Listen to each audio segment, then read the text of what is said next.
Thank you, Mr. President.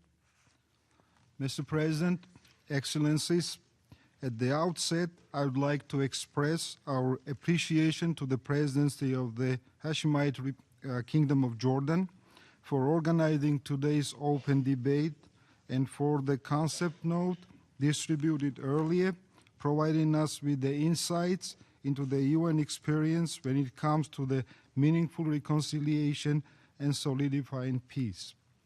But today we should reflect not only on the achievements of the United Nations since its inception, but more so on the shortcomings, as they are the true lessons that need to be learned. Excellencies, every particular case of war has its own peculiarities, and there is no one-size-fits-all solution. Nevertheless, they do share some common features that we need to identify, analyze, and use in our strategy. To this end, allow me to first to share with you the experience from the conflict in my country, Georgia, which has been subject to an aggression and, as a result, waves of refugees and IDPs totaling over 400,000 in 2008, when the full-scale war was followed by the occupation of 20% of my nation. The ceasefire agreement brokered by the European Union in August 2008 yet remains to be fulfilled, as the international monitors are not allowed an access to the occupied territories.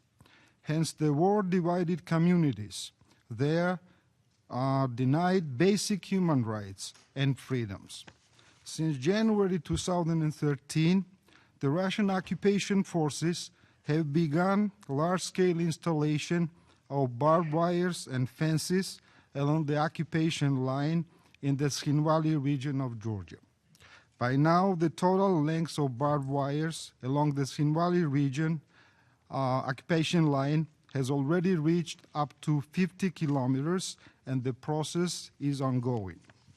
Just very recently, in the run-up to the Olympics, the Russian Federation expanded the so-called security zone 11 kilometers deeper into Georgia's sovereign territory, south of the river Pso, where the international border between Georgia and Russia lies, in violation of international law and the provisions of the August 2008 ceasefire agreement.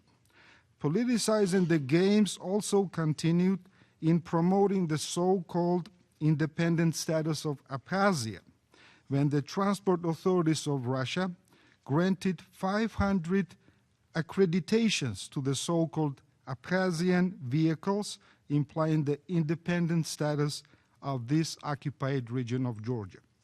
Without going further into the details of a long chain of events pertaining to the matters mentioned earlier, Excellencies, let me draw your attention to some of the lessons learned from our case. Firstly, impartiality of a peacekeeper is the key in solving conflicts similar to ours. In Georgia's case, for 15 years, functions of a peacekeeper were exercised by a state that not only had a vested interest in maintaining the conflict, but in fact was the party to it. Eventually, this led to a preposterous development when, in the aftermath of a full-scale war, the United Nations led the conflict-affected area at a time when its presence was needed most. In spring 2009, the extension of the mandate of the United Nations Observer Mission in Georgia, UNOMIC, was vetoed by a Security Council member state, notwithstanding the fact that the host nation, Georgia, as well as the entire international community, pleaded for its extension.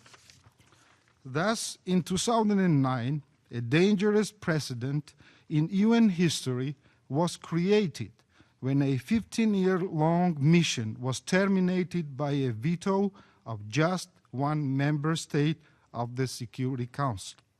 Today, as the years have passed, and we see the void when no one is allowed to monitor the violations of human rights, we believe that there is even greater need for all of us to embark on a wider discussion on the appropriateness of using the right of veto with regard to conflict-affected areas and avoidance of the similar to Georgia cases in the future.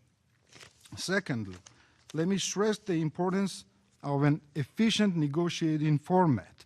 It took more than a decade and unfortunately a full-scale war for a wider international community to engage and to set up a truly international negotiating format as an honest broker.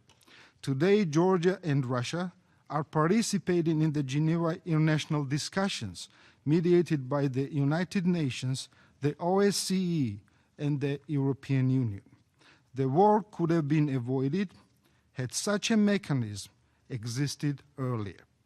Maintaining these negotiations equipped with operational mechanisms are vital to creating an environment conducive to long-term conflict settlement. Thirdly, I would like to highlight the importance of a timely engagement of international and regional organizations. A relevant toolkit should be developed at all levels to intervene on the early warning, conflict prevention, and crisis management. The timely use and implementation of these mechanisms can largely facilitate the peace process.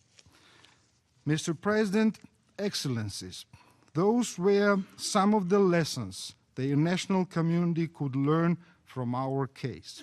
We fully realized that long-term conflict solution is a comprehensive process which requires political will and dedicated effort on behalf of all parties, and Georgia remains committed to this end goal. Obviously, we all need to redouble our efforts to embrace the best practices that can guide us as we strive towards a lasting peace and sustainable security. And in this context, we also welcome the Jordanian initiative to mandate a UN historical advisory team. I thank you, Mr. President.